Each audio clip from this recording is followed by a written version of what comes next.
What's up, guys? We have a new contester for the best $600 laptop. This is the Lenovo IdeaPad 700. It has a Skylake i5 quad-core, a GTX 950M with 4 gigabytes of video RAM, and also 8 gigabytes of DDR4 memory.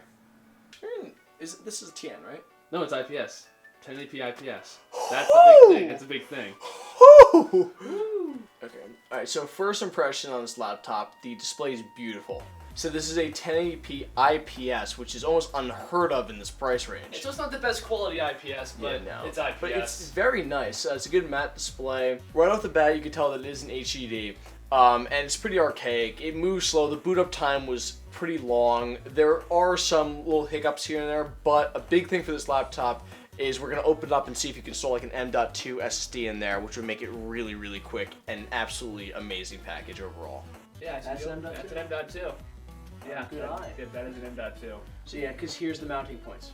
Yeah, so it goes in flat like that, you plug it in. Well, so that just made this laptop a whole lot better. Because now, as a boot drive, you could put an M.2 and you still have this 1 terabyte ready to go. Or if you want to be baller, M.2 and SSD. And then SSD. There's also a full RAM slot available, so you upgrade this to 16 gigs. And if you wanted to, you could swap this out for an SSD. So you have tons of upgradability and it's very easy to do. Here we go. Yeah, there's a ton. So let's flip to these. Yeah. Okay, so this is more info. 45 watt hour, 4,500 mAh. It's pretty tiny. Yeah, it's a very small battery. And this computer does have I wouldn't call it intense power draw, but it does have a quad-core processor, so I wouldn't expect any crazy impressive battery life off of this.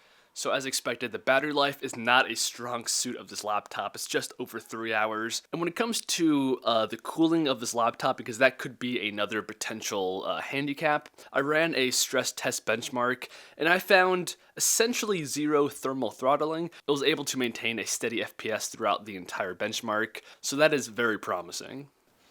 Okay, so we're launching CSGO, and we're going to see how this game performs on the system, and I have a feeling it's going to be very, very good.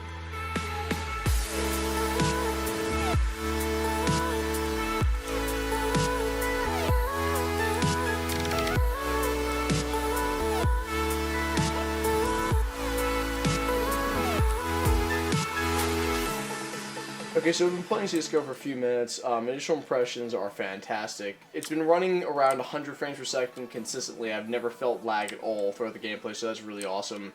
And this is pretty much maxed out settings overall. The only thing I don't have on is anti-aliasing, but everything else is max 1080p.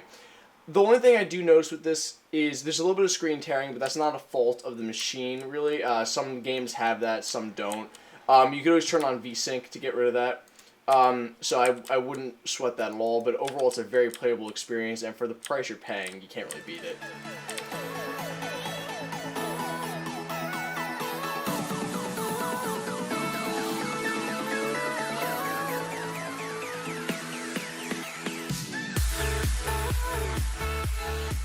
Okay, so my initial impressions are really great. So this is pretty much 1080p very high, just without anti-aliasing. And it's running mid-40s pretty consistently. If you wanted a solid 60 FPS, you could literally just drop it down to high with some medium, and you'd be locked right at that, and the game still looks beautiful at that level. So this is really impressive, especially with it being a 950M on the inside.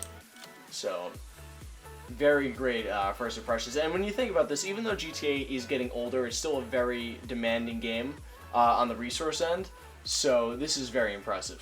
Alright, so this is Rainbow Six Siege. I'm just getting into the game and I'm trying to tweak the settings a little bit. So right now I'm on medium settings with just turning off bloom and depth of field. The game still looks beautiful even on medium settings, and right now we're getting in the low to mid 50s.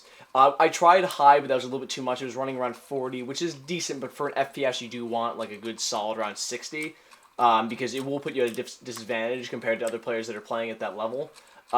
So right now, like I said, this still looks beautiful, even though I'm only on medium 1080p.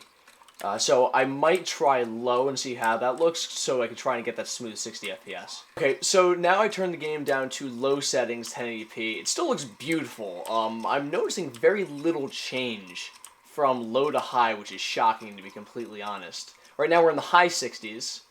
67 when I fire a little bit goes down to 61 is lowest I've seen so far.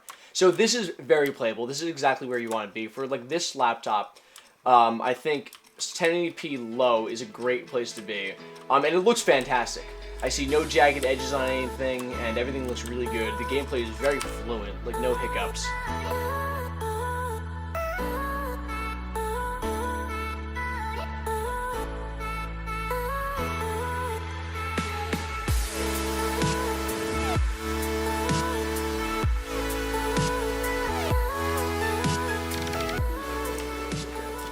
Okay, so now we're in The Witcher 3. This is about as demanding as games get. I have it set to 1080p at the lowest settings, and it's about 30 to mid-30s, so it's very playable. I mean, in a game like this, you get away with it because it's not multiplayer. Your enemies are working at the same frame rate as you, per se, since it's like a story-based game. And it does feel pretty fluent. One way I think I can take these frames up is if I put it to like 768p instead of 1080p. But you can get away with 1080p in this game. It looks great and it's playing pretty well. But it is definitely the upper limit.